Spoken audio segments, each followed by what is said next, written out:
పదు సాహిత్యం ప్రస్తావన రాగానే గుర్తుకొచ్చే పేరు ఆచార్య ఎస్ గంగప్ప. సాహితీ పరిశోధకునిగా, బహుగ్రంథకర్తగా తెలుగు సాహిత్య రంగంలో వీరు సుపరిచితులు. శ్రీ రామప్ప గారి గంగప్ప వీరి పూర్తి పేరు. వీరు కోలాచలం శ్రీనివాసరావు నాటక సాహిత్యం సమాలోచనాంశంపై పరిశోధన చేశారు.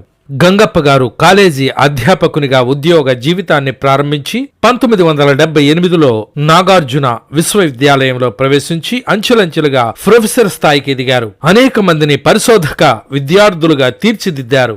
వివిధ పత్రికల్లో వ్యాసాలు రాయడమే కాకుండా అనేక సాహిత్య సదస్సుల్లో పాల్గొని పత్ర సమర్పణ చేశారు. రేడియోల్లోనూ ప్రసంగాలు చేశారు.